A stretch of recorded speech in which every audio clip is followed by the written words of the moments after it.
So today we're going to talk about how to identify your most profitable customer for home business growth in 2025. What you may not realize is that about 80% of your revenue is going to come from about 20% of your actual customers. So when it comes to building a thriving home business, one of the most critical steps is identifying your most profitable customer. Without a clear understanding of who that individual is, it's like trying to hit a moving target in the dark. And by focusing your efforts on the right audience, you'll not only save time and resources, but you'll also maximize your chances of success. As Proverbs 29:18 reminds us, where there is no vision, the people perish. So you've got to be very clear on who it is you're looking for and what it is they're actually wanting to accomplish. So let's dive into how you can identify, connect with, and serve the customers who are most likely to take your business forward. A couple things we're going to be looking at in this video.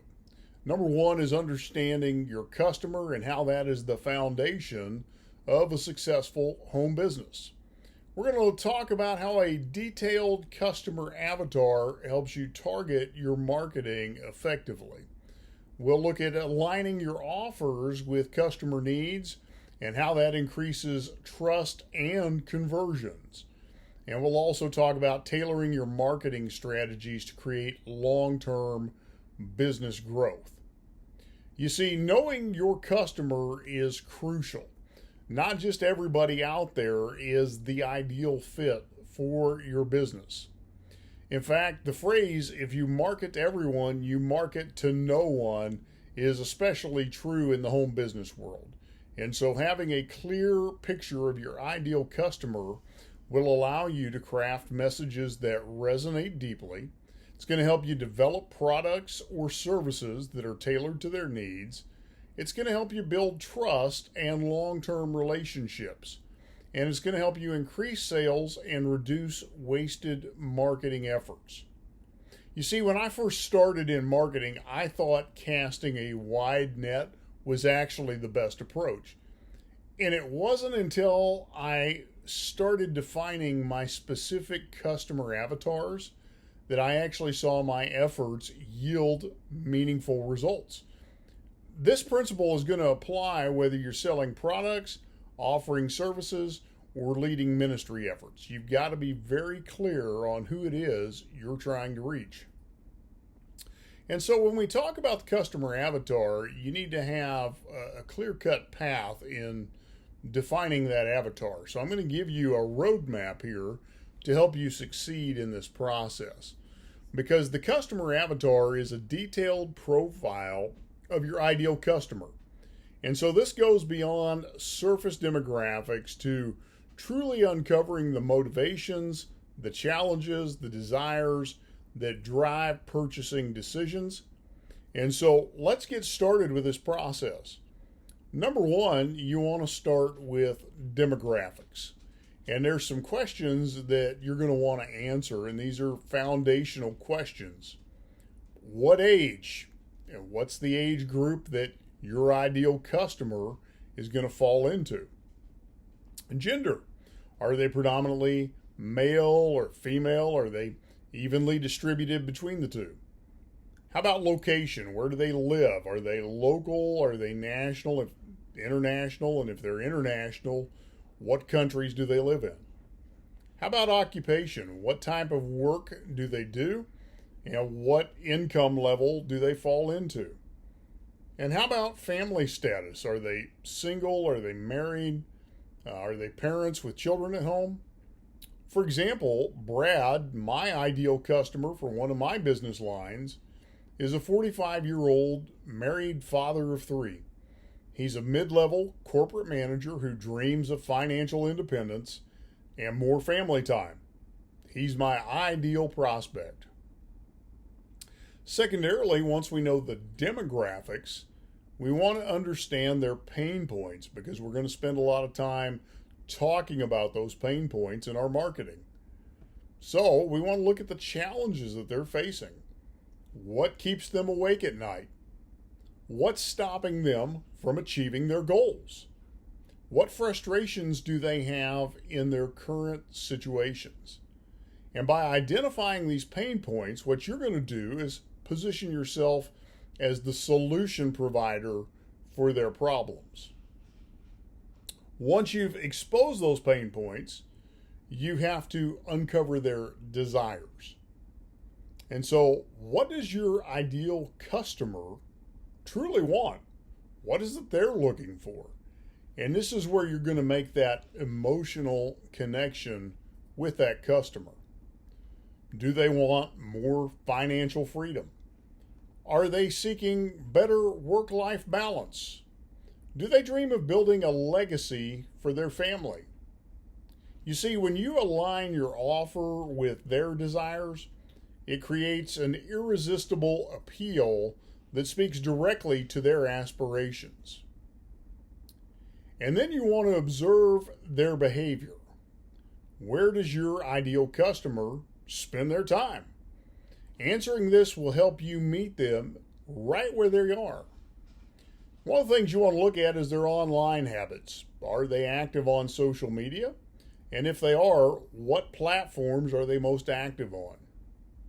How about their shopping preferences? Do they prefer online shopping, or do they still like to visit brick and mortar stores? And how about content consumption? Do they read blogs, watch videos? Are they podcast listeners? How do they like to consume their content? And now that you have that information, it's time to create a comprehensive avatar. So let's go back to Brad, the avatar from one of my businesses. By combining all of these insights, this is what we're going to come up with. Brad is a 45-year-old married father of 3. He feels stuck in a corporate job that pays the bills but drains his energy. He dreams of financial independence, more family time, and traveling the world.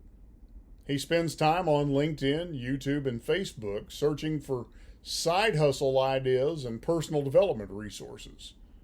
Brad's biggest frustration is not knowing where to start or who to trust in his journey to independence. You see, by following these steps in a logical flow, you're going to be able to create a customer avatar that not only helps clarify your marketing, but also ensures that your content and offers resonate deeply with your target customer. So now let's talk about how do you use that avatar to grow your business. Once you know who that ideal customer is, it's time to put that knowledge into action. So number 1, tailor your marketing. Use the language, the tone, and the visuals that resonate with your avatar. Secondarily, you want to focus your content. Create blog posts, videos, and resources that address their specific pain points and desires. Third, you want to build relationships. Engage with them on platforms that they frequent, and then offer value up front. Don't come out pitching, don't come out with your offers, just provide value.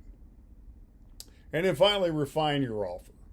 Ensure that your products and your services align perfectly with the needs that they have. And here's the key to long-term success.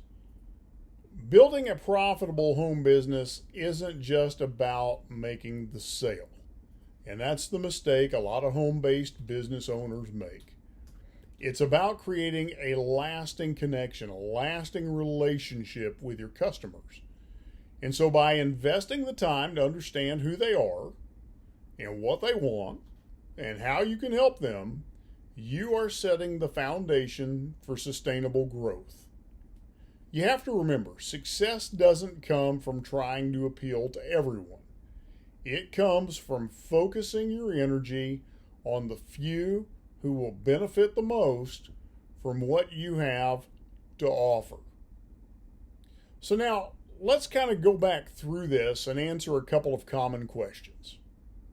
Number 1, how do I find out where my customers spend their time online? Well, here's a few ways you can do that.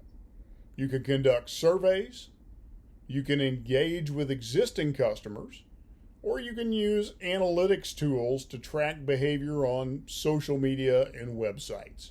Things like Google Analytics or the analytics information on Facebook, on a Facebook page, or on YouTube, on your YouTube channel, for example. Next question, what if you have multiple customer avatars? For example, in my business, I have multiple avatars because I have multiple businesses and multiple products and services that we offer through our different companies. So here's the answer to that. Focus on one avatar per campaign or one avatar per product to ensure that your messaging is clear and targeted. You don't want to confuse the consumer. Next question, how often should you update your customer avatar? Well, review and revise your avatar on an annual basis or whenever you have significant changes in your market or your customer base. The other time to evaluate your avatar is if in your marketing you're not getting the response you really think you should be getting from your marketing. That may mean that your messaging is off because you don't quite have your avatar dialed in correctly. And if you're ready to learn more about developing your avatar, developing your online marketing, be sure and click the link that's in the description with this video, and that'll take you to some great training resources. Look forward to talking with you again soon.